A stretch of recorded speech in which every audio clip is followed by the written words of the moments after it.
planos malignos e a resistência da Igreja.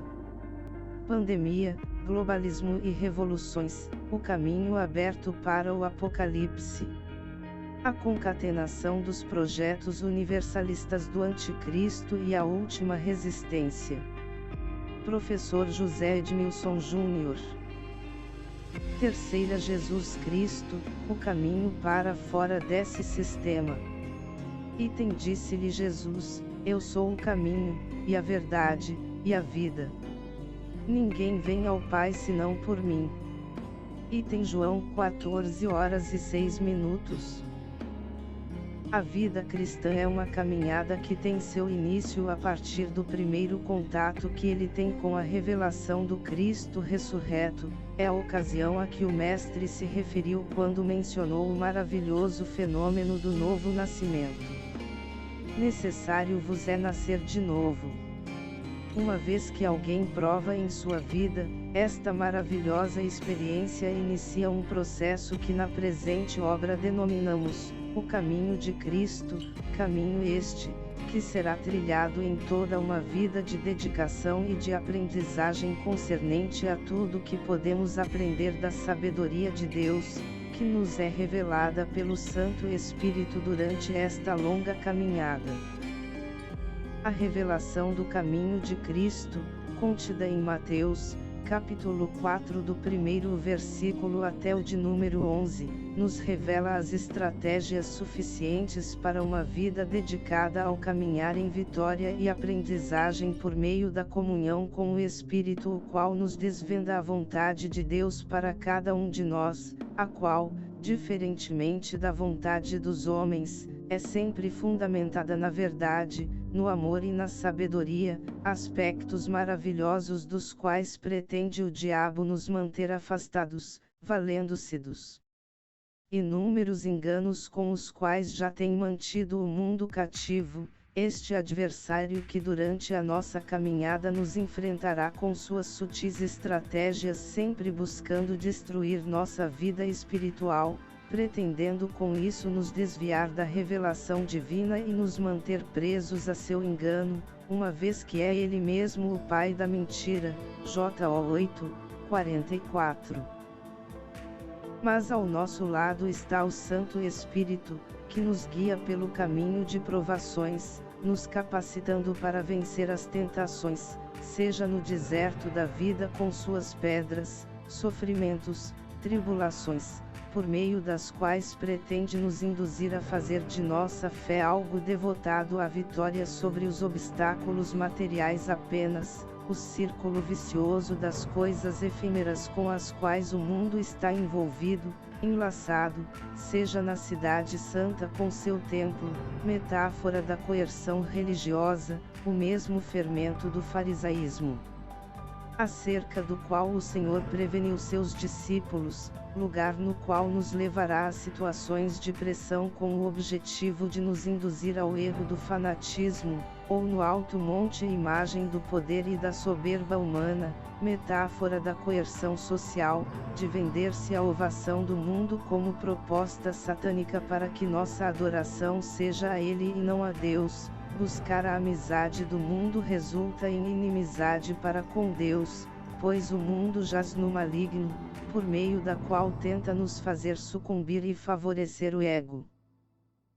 É para provar a possibilidade da vitória, que trazemos esta reflexão acerca da triunfal caminhada do Cristo em seus 40 dias e 40 noites de provação pelo jejum, que o preparou para as 3 situações de tentação forjadas pelo inimigo para o levar à queda, e que talvez tenham levado à queda alguns que, apesar de terem recebido a revelação do Cristo e terem iniciado a jornada, não vigiaram em aspectos importantes da vida espiritual, sendo assim levados à confusão e ao desvio pelo inimigo, o mesmo que investiu afrontosamente contra o Cristo. Se recebermos a revelação do Cristo e temos comunhão com o Santo Espírito, observemos as ações do Mestre, que venceu e é o único que pode nos conduzir à vitória. Jó 16,33, pois somente quando encaramos com responsabilidade as oportunidades de preparo espiritual que o Senhor nos fornece é que podemos, mesmo em meio a um mundo em trevas e pecado, viver de maneira santa para Deus, com comunhão plena e testificando de seu poder em nós, pela presença do Santo Espírito que nos é dado, se seguimos pelas pisadas do Senhor Jesus Cristo. Com ele também venceremos sobre esse mundo, esse sistema, qualquer que seja a estratégia que use, em Cristo estaremos prontos a resistir. Quarta, a revelação da vontade de Deus. Item porém, respondendo Pedro e os apóstolos, disseram, mais importa obedecer a Deus do que aos homens. Item Atos 5h29. Uma vez que tivemos um encontro real com o Cristo revelado por meio da palavra, estamos enquadrados no texto que diz, bem-aventurados os que não viram e creram e fomos por ele transformados em nova criatura, libertos das cadeias deste mundo, qualquer que seja a sua forma de nos prender e nos seduzir, em Jesus Cristo temos liberdade, e como homens e mulheres livres, como poderemos servir a Deus, e de que maneira compreenderemos a sua vontade para nossa vida, sem ser enganados pelas invenções ou miras preceitos de homens, os quais, por mais bem intencionados que sejam, ou aparentem ser, não passam na verdade de fardos inúteis que nem agradam a Deus, e também não fortalecem nossa vida espiritual, MT 23,4. Como foi o caso dos fariseus aos quais Cristo denunciou por esta prática desonesta, que sobrecarregava a vida de pessoas simples que buscavam orientação espiritual para a sua vida, e que ainda em nossos dias tem que ser combatido pela palavra de Deus, que nos liberta dos enganos daqueles que buscam se aproveitar de pessoas ingênuas. Na ampliação da lei, feita por rabinos, muitos aspectos eram mandamentos feitos por homens para garantir que os mandamentos dados por Deus fossem guardados. O homem instruído podia ignorar ou contornar grande parte desta legislação feita por homens de forma que o homem comum não conhecia.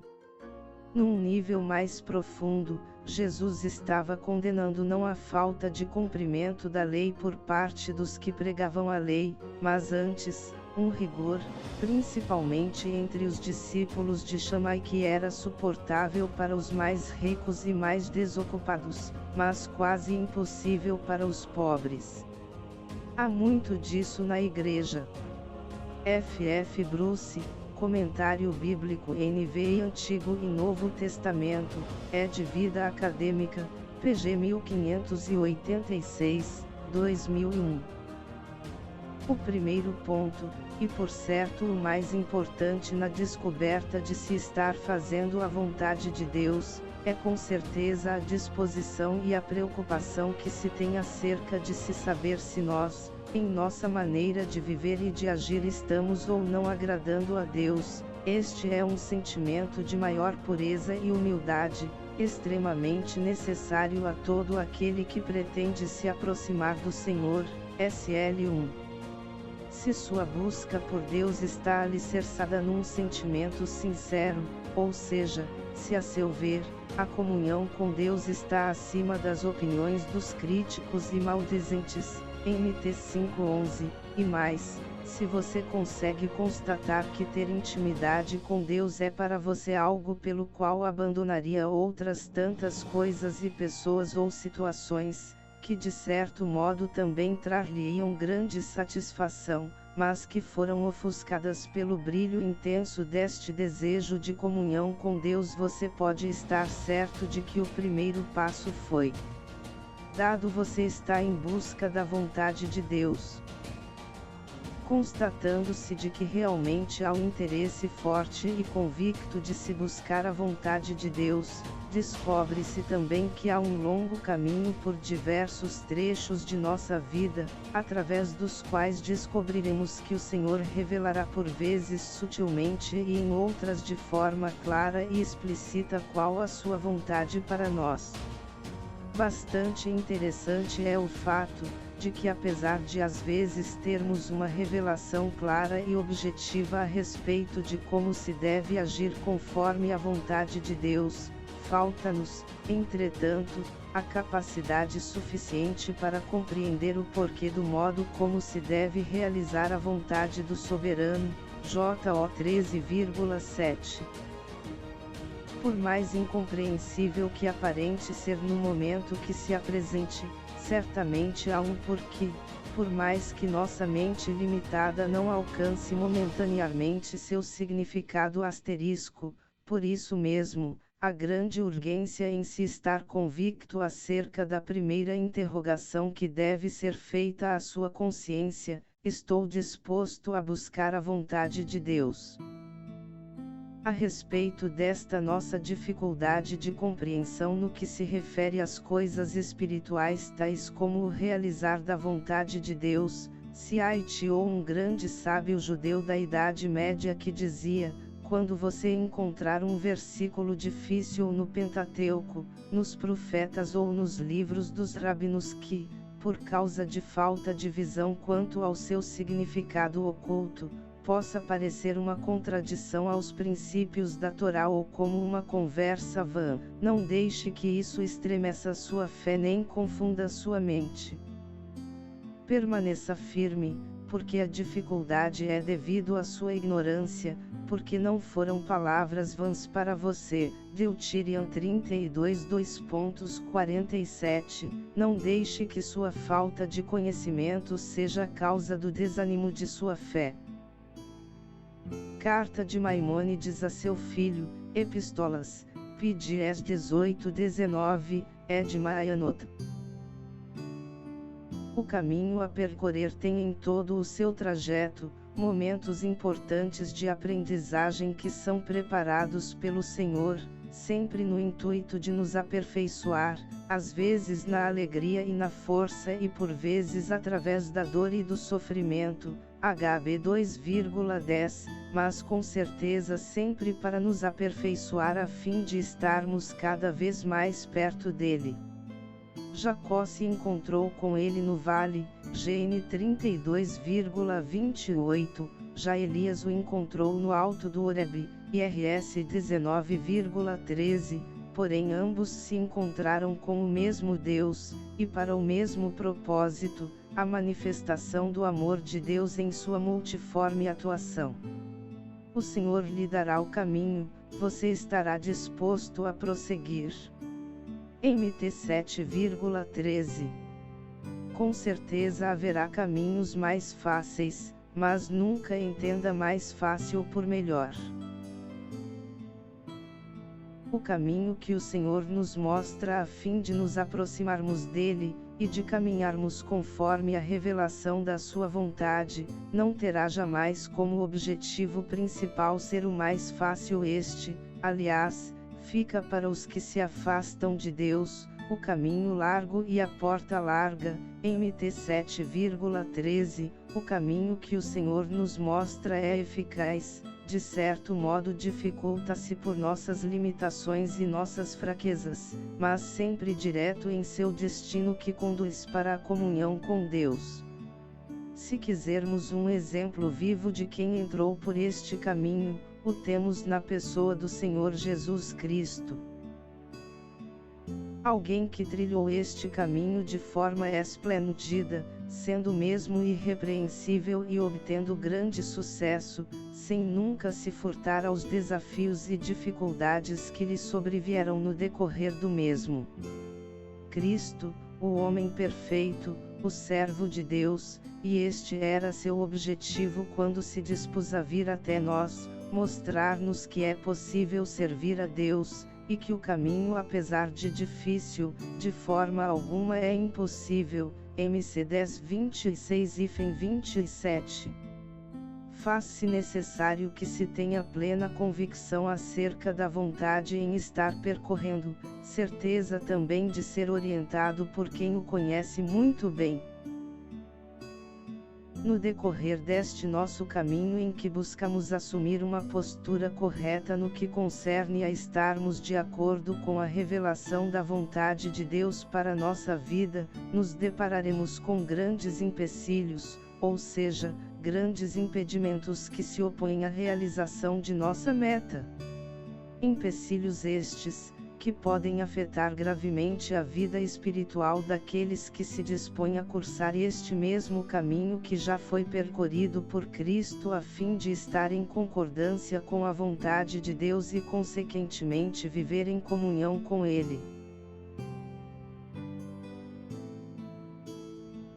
Ora, estes empecilhos podem afetar gravemente a vida daqueles que verdadeiramente buscam pela comunhão com o Altíssimo, porém em algum momento descuidam-se de sua saúde espiritual, MT 26,41, acabando por serem induzidos a caírem em grandes erros. Aliás, o próprio Cristo foi alvo das tentativas de Satanás, que pretendia fazê-lo enveredar-se por tal caminho de erro asterisco, com o fim de levar ao fracasso a sua missão, a qual era nos mostrar o que é verdadeiramente ser um servo de Deus, assumindo ele mesmo esta momentânea situação de servo. Is 49, 5-6.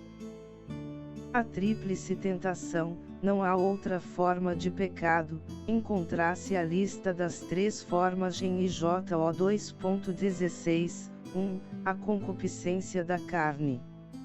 2. A concupiscência dos olhos. 3. E a soberba da vida.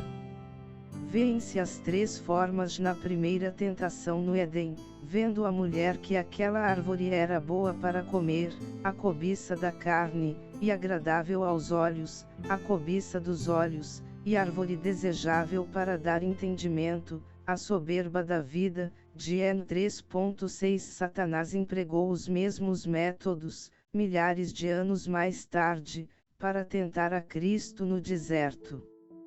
Sabendo que estava com fome, tentou-o a transformar pedras em pães, a concupiscência da carne. No pináculo do templo, sugeriu que o Salvador se lance abaixo, com o intuito em que fosse amparado pelos anjos e ganhasse o aplauso da multidão, a soberba da vida. De um monte muito alto chamou sua atenção para todos os reinos do mundo que poderia dominar a concupiscência dos olhos. Em todas essas tentações o primeiro Adão caiu, mas o segundo Adão em nenhuma. O.S. Boyer, A Espada Cortante, Comentários sobre o Evangelho de Mateus, ed. IBED PG 386, 1988. O mencionado erro, ao qual pretende nos induzir o inimigo, tem sua principal expressão numa grave doença espiritual que podemos chamar de fanatismo, doença esta que afeta a compreensão, trazendo grande confusão àqueles que num primeiro momento alimentavam um forte desejo de estarem agradando a Deus, e sendo abençoados pela comunhão e a revelação de sua vontade, porém uma vez afetados por tão grave doença de espírito, desencaminham-se por vareidas que os conduzirão inevitavelmente para longe daquele ao qual haviam buscado e desejado. MT 7, 22-23. Agora, porém, desorientados pelo fanatismo resultante do erro, distanciam-se cada vez mais de sua anterior meta, prejudicados como estão em sua visão espiritual, agindo contraditoriamente a seu primeiro estado, tornando irreconhecíveis as características da fé que haviam confessado, que agora está sendo soterrada, encoberta por esta grave doença. Resultam deste processo, pessoas que anteriormente amavam a paz, mas tornarão-se brutais, que propagavam o bem, porém são agora grandes causadoras de males e prejuízos, que proporcionavam alegria e felicidade e tornarão-se agora motivadores de discórdias e desuniões, IJO 3,10. Fanatismo, doença grave que cega os olhos da alma, que esfria o amor que outrora ardia no coração que por ele é afetado. O fanático acredita estar aproximando-se do Deus de paz, estando ele mesmo a fazer guerras, ou pensa estar ele agradando o Deus de amor, mesmo ele odiando declaradamente. A contradição não lhe é óbvia e nem mesmo aparente, IJO 4,20, devido à cegueira que o impossibilita de ver a revelação da vontade do Senhor, levando-o às interpretações mais loucas a respeito das situações e dos fatos diversos que o cercam. No seu ponto de vista, suas concepções são como autênticas verdades supremas, curiosamente, só a eles reveladas. Aqueles que, repudiando a Escritura, imaginam não sei que caminho que os conduza a Deus, menos que equivocados, devem ser considerados tomados pela raiva.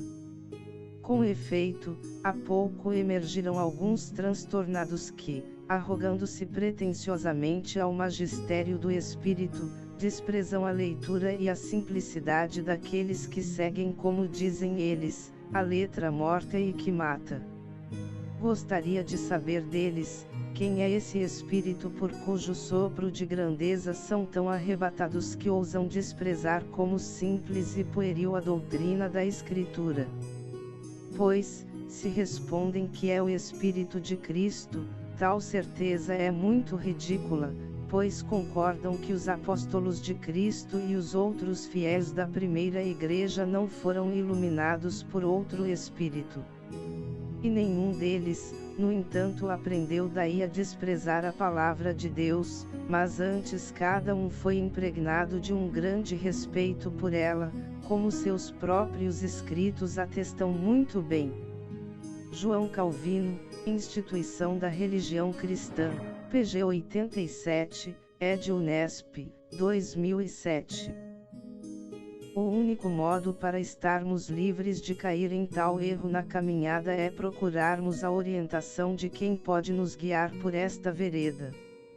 Contra Cristo a investida do inimigo também foi cruel, também contra ele o inimigo de nossas almas tentou lançar sua mais sutil e destruidora estratégia, também nele tentou incutir tal doença de espírito, porém, encontrou diante de si, alguém convicto de sua missão e de seus objetivos, JO 4,34, alguém que tinha comunhão com Deus e que estava sendo acompanhado por quem gozava do conhecimento necessário a fim de vencer tais obstáculos e perceber as sutilezas nas investidas do adversário em suas tentativas para causar-lhe a cegueira espiritual, que o faria perder a visão da revelação da verdadeira vontade do Todo-Poderoso e assim o fazer cair no erro do fanatismo. O Espírito Santo foi quem acompanhou nosso Mestre por este difícil caminho, ele nos ajudará a alcançar a vitória. V. O caminho de Cristo, a escola dos que vencem o mundo e seu sistema. Tenho-vos dito isso, para que em mim tenhais paz, no mundo tereis aflições, mas tende bom ânimo, eu venci o mundo. João 16 horas e 33 minutos.